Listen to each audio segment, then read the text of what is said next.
Hi everybody, it's Mrs. Sattele.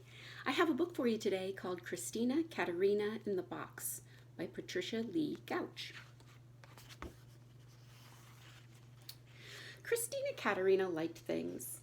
Tin cups, old dresses, worn out ties, and empty boxes. Any of those things, but mostly boxes. Hat boxes, bakery boxes with see-through lids, shoe boxes.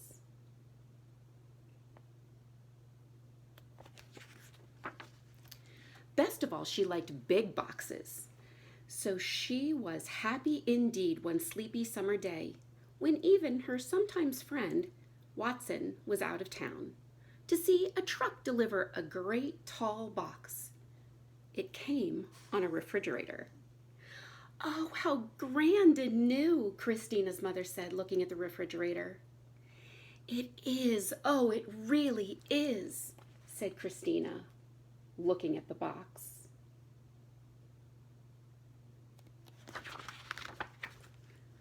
And she quickly claimed the box for her own and dragged it under the apple tree. To Mother, who was very neat and tidy, it seemed that boxes were for basements or trash barrels and not for front yards under the apple tree. But she decided that it couldn't hurt. It couldn't possibly hurt for one day or two to have the big box in the front yard, right there under the apple tree.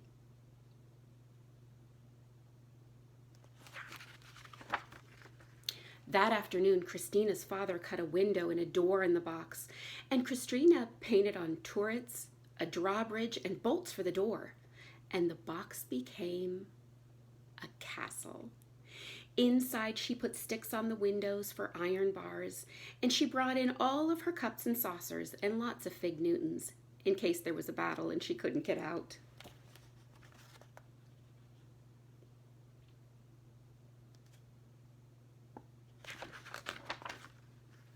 For the next 2 days, she and her bears lived and played in her castle peacefully.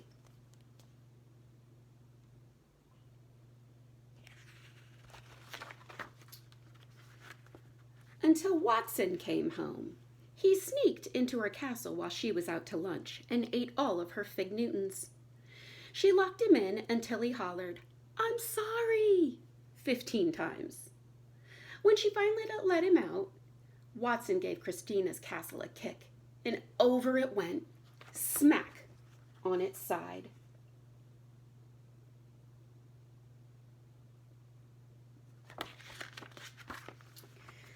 Mother came out and saw the fallen box. "I see that that's the end of the castle, Christina," she said with a smile, and she started to haul it away. "But that's no castle," Christina said, hauling it back again. "That's my clubhouse."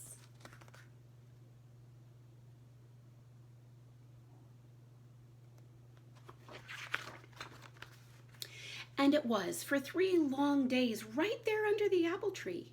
Christina changed the window into a door and the door into a window. She put in 2 benches for members and a chair for the president. And she painted "Keep Out, Members Only, and Danger to Enemies" on the outside.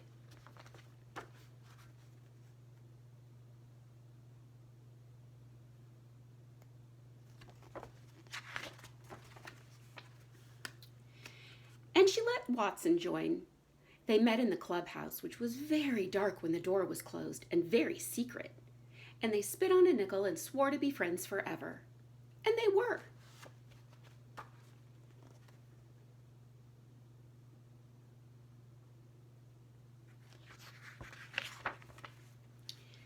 Until one day when Watson got angry at always being vice president. He climbed on the clubhouse roof and promised to sit there until Christina made him president. Only the roof caved in first, and Christina disbanded the club.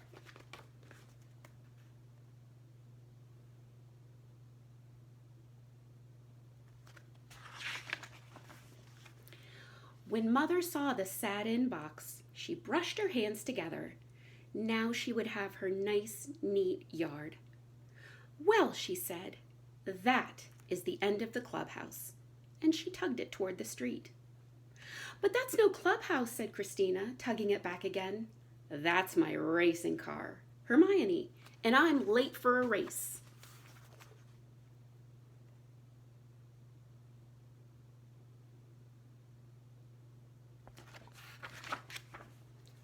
Before speeding off, Christina put the top on the bottom, turned the window into a cockpit, and on the sides painted two magnificent curling silver horns, which she blasted at Watson every time she rounded the apple tree.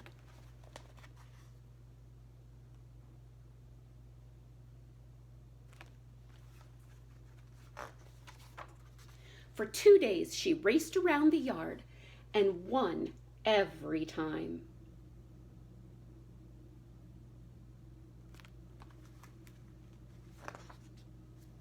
Until Watson decided he'd take a look at the motor that didn't sound quite right. When he cut off the nose to get at the motor, the car collapsed.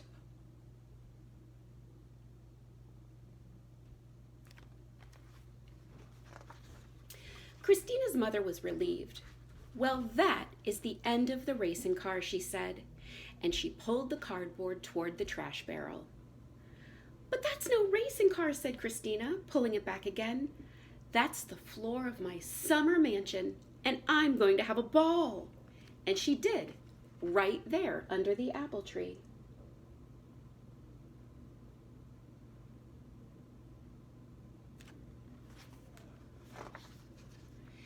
She patted the box out flat and drew furniture on each flap, the stove and the refrigerator for the kitchen, a bed for the bedroom, and a grand piano and a violin for the living room, so there would be music for her ball.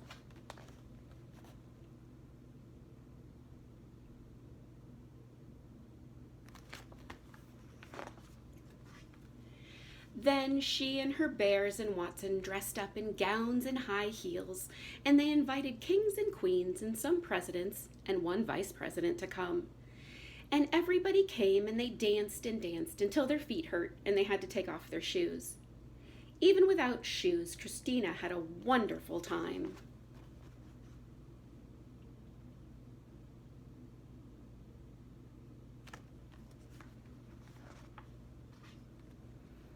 Until Watson decided the floor needed some scrubbing. He sprayed it down with a garden hose and mopped it until the floor puckered and grew lumpy and finally fell apart.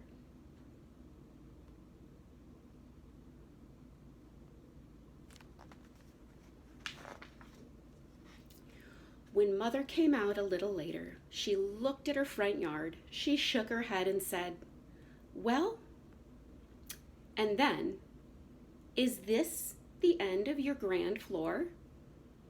"What floor?" said Christina, who was running by. "Oh, you mean that old ragged box? Let's do throw it away." Mother breathed a sigh. At last she could have her nice, neat yard. "But quick," Christina said.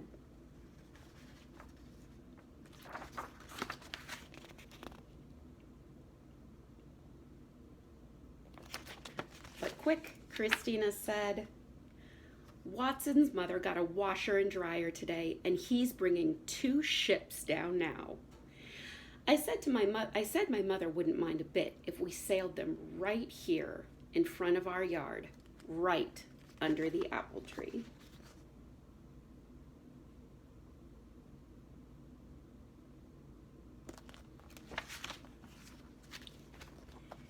And they did.